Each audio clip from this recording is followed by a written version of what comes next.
We don't want to scare anybody away. This is going to be a fun trip. It's a mild river. Anybody can do it. They have 8-year-olds that are allowed on this river. So it's 21 miles, like maybe 50 different rapids. It's a lot of fun. Excellent. Very good. So, okay, so rafting, what other kind of activities do you do in Step Out Adventures? Well, we've actually got 4 trips planned so far. We're going to have a whole bunch more coming up.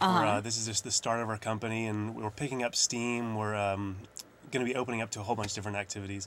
Right now, we've got our a rafting trip for the Bears. That's going to be August. We've got an all-female rafting trip coming up in June. Very cool. Hey, yeah, we have a caller. Hang on one second. Hold that thought.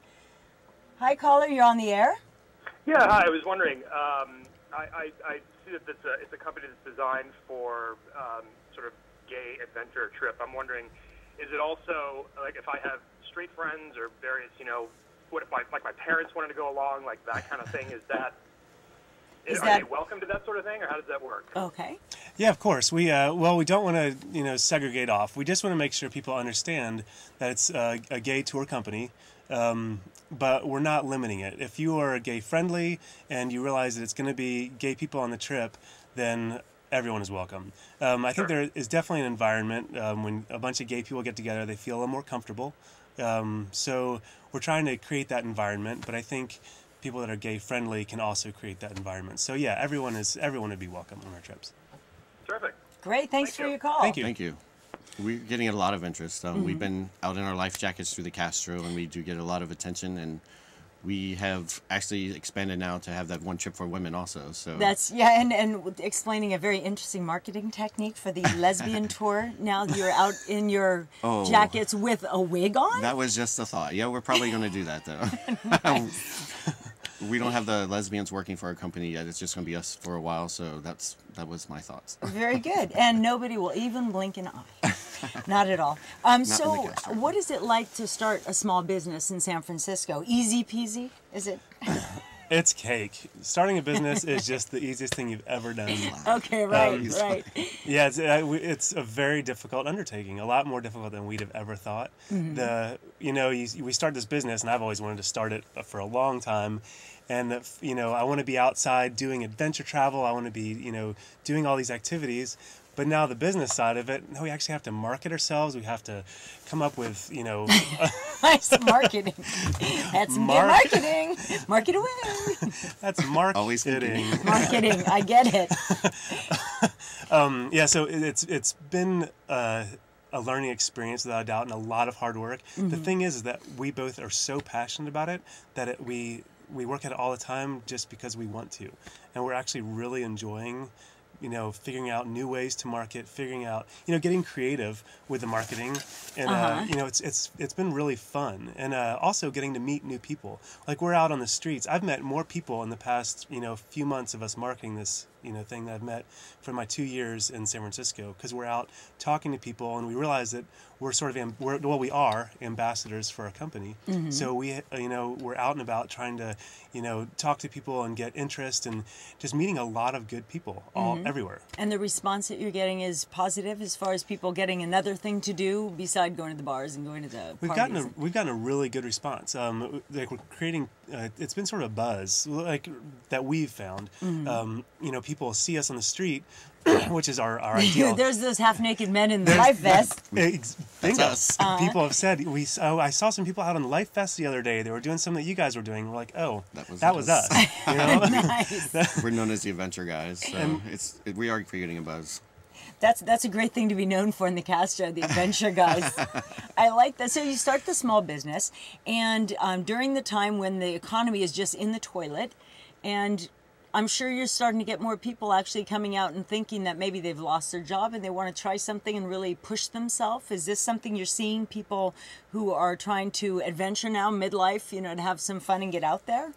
I think definitely. I think with all the jobs, in disarray right now, and people are sort of losing their identity, it's nice we're trying to get that audience and maybe give people something to grab onto and maybe help redefine themselves. And being in the wilderness is a perfect place to do that. You get back to your core of who you are, and you can start building up from from scratch and start learning, finding your main confidence and working from there. And being in the outdoors, if anyone hasn't done it, you should try it. It's an amazing opportunity to do that.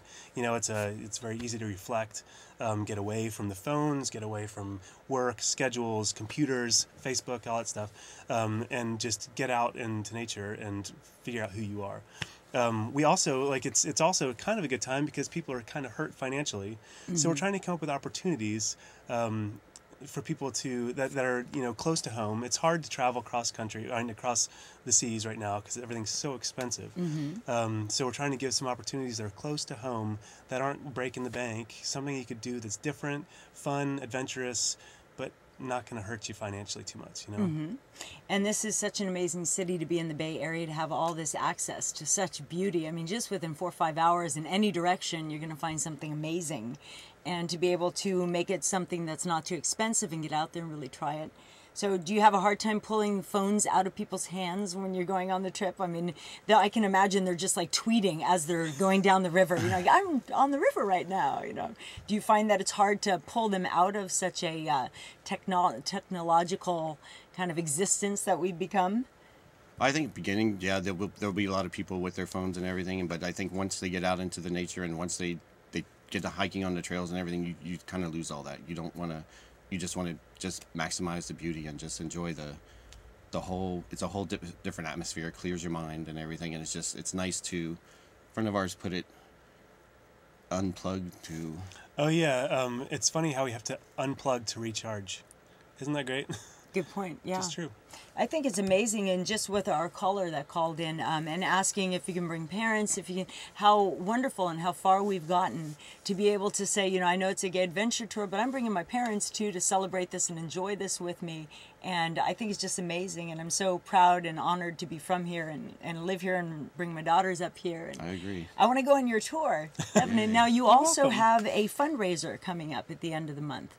Can you tell us a little bit about that? Yeah, we're having a fundraiser for Under One Roof. It's a nonprofit organization. They actually have a retail store in the Castro, and all their money goes towards AIDS service organizations. And our fundraiser will be on May 24th. It's going to be a beer bust at the Edge. Okay. It's the day after their 18th anniversary party, so it's a survivor theme for those who survived the Edge's anniversary party. Nice. Yes, it's a bar full of survivors. That's definitely true. Yeah, it's going to be great. And it's Under One Roof is a great cause. They do tons for the community. They've given out $3.8 million for all the service organizations. So it's a great organization. Amazing. It's been around for, how many years now? Quite a few. I think maybe 9 or 10. Wow. Excellent. So that's a good cause, and lots of good beer, good cause, and you can actually see you there at the Edge, too. That you can. Yes. Very good. I'll be there tonight. So tell us, if we want to get to you, what's the best way to get out for Step Out Adventures? To go to your website? Go to the website, stepoutadventures.com. Okay.